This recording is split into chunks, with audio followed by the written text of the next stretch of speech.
E aí, inscritos do canal, nós estamos aqui mais uma vez para falar de tecnologia e agora esse vídeo vem com um modelo um pouco mais didático, mais informativo, trazendo para vocês conteúdo técnico e também novidades da tecnologia, trazendo sempre uma pessoa autoridade no assunto para poder esclarecer dúvidas e trazer para vocês novos conceitos e aplicações que estão acontecendo dentro da indústria.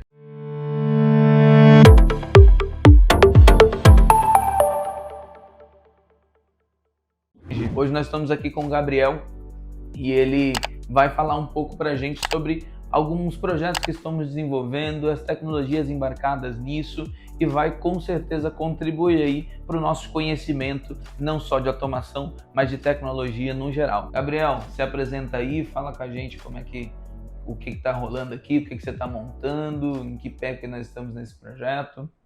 Então, a ideia inicial desse projeto é fazer uma leitura de posicionamento de carros industriais. O objetivo é bem simples, ele vai verificar qual que é o caminho que um veículo está fazendo dentro de um almoxarifado, uma paleteira, uma empilhadeira, e não só isso, ele também vai monitorar a frequência com que esses veículos estão em determinados pontos. O objetivo em si é tentar optimizar o máximo possível esse tráfego interno. Entendi.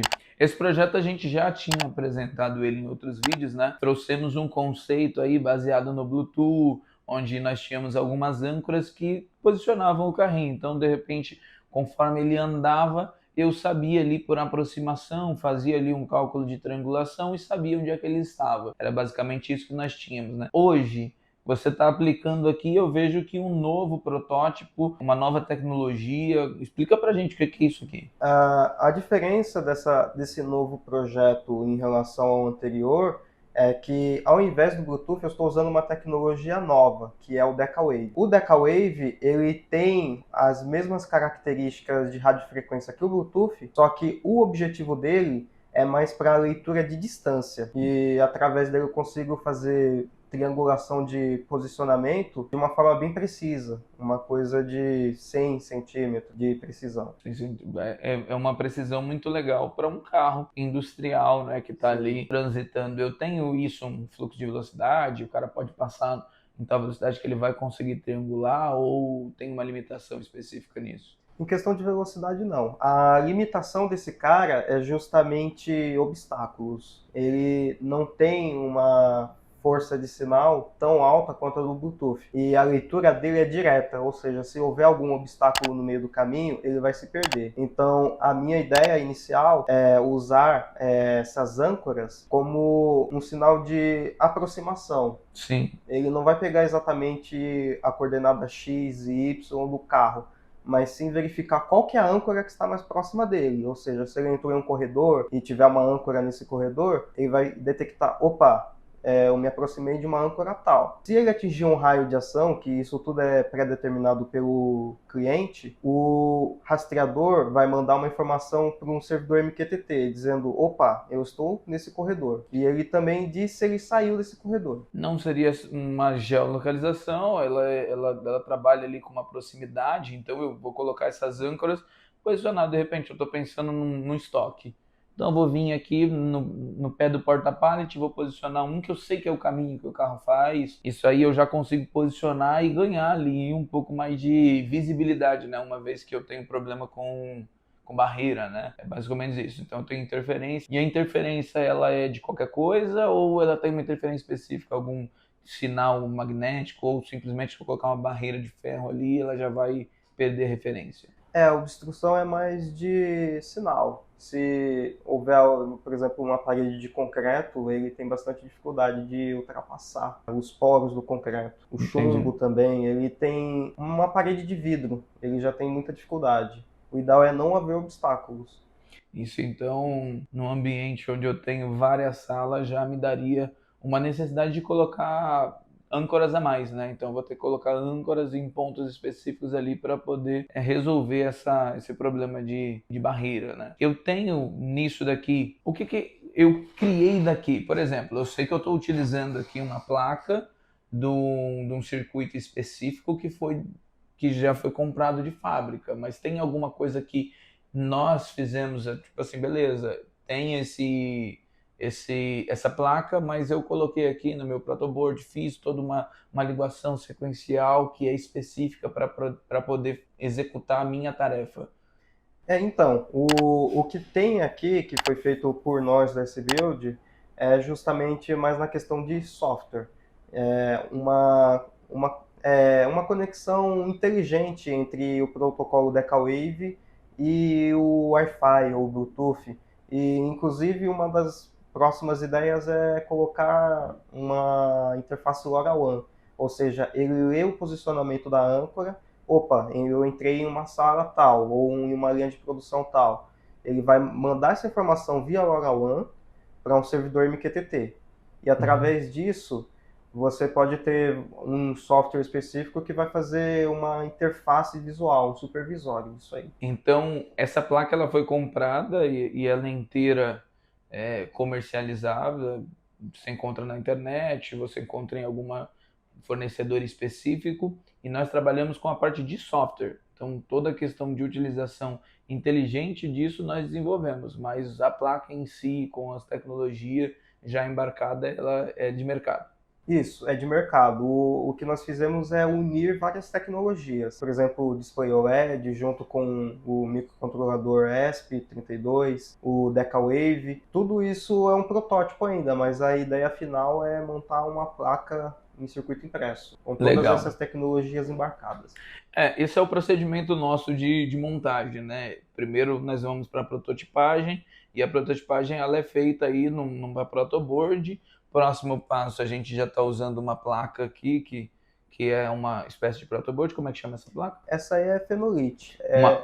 É para prototipagem também, só que é uma montagem mais rápida. Mais rápida do que o próprio protoboard.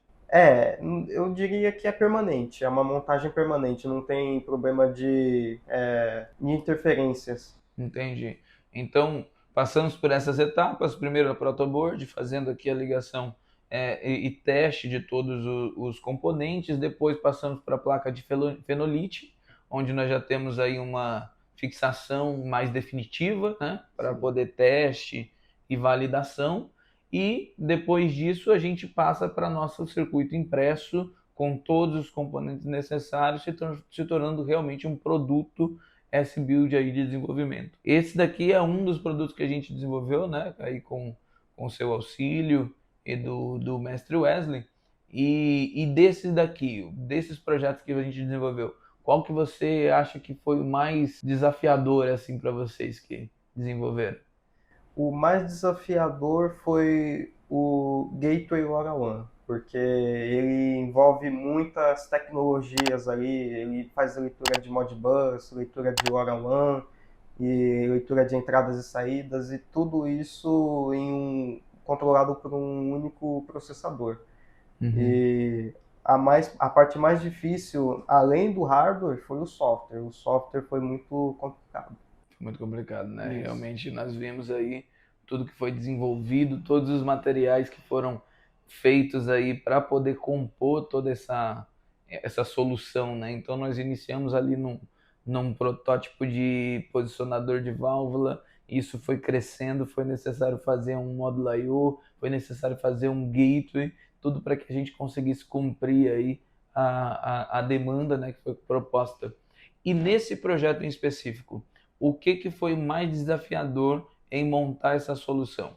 O mais desafiador foi fazer a leitura do controlador Decawave, porque ainda não existe uma tecnologia, não existem bibliotecas que facilitam isso, então tivemos que fazer tudo do zero.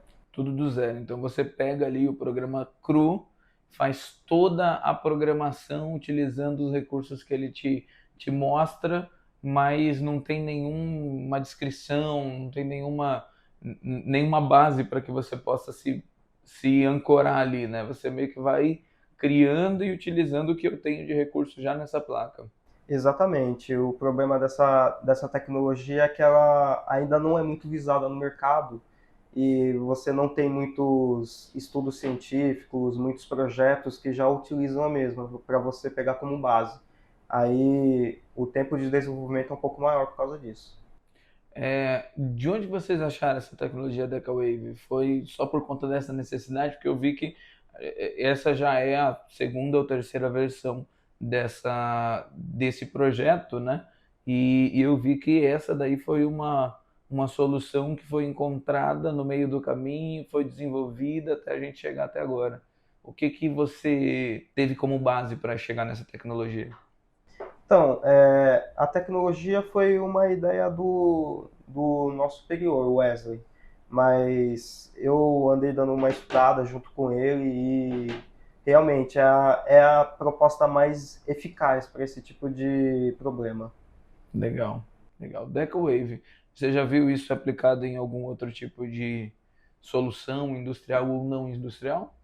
Eu já vi ele sendo aplicado em robôs autônomos para, por exemplo, limpeza de imóveis, essas coisas. Mas ele trabalha em um ambiente muito bem controlado, que não tem obstáculos, esse tipo de problema. Pode ser uma ideia interessante também para impressora 3D. Bom, perfeito. Eu acho que a gente tem um importante panorama aí sobre Decawave e essa solução que está sendo desenvolvida com base nessa tecnologia. Você vê aí uma outra possibilidade industrial para a gente aplicar essa solução, fora aí o que a gente já vê no doméstico, né? Porque você disse um robô que está ali dentro de um ambiente controlado, eu imagino que seja aqueles aspiradores autônomos, né? Você acha que isso a gente poderia aplicar de repente num AGV? É uma ideia interessante. Ele pode sim ser aplicado, mas para isso a tecnologia ainda tem que desenvolver um pouco mais. Ele ainda está em. Ele ainda é uma criança dentro do mercado. Tem Certo. muitas coisas a serem exploradas. Você acha que em questão de confiabilidade da informação, dos dados que estão sendo transmitidos, ou robustez mesmo da solução? O que, que você acha que é o principal a ser desenvolvido em Decawave?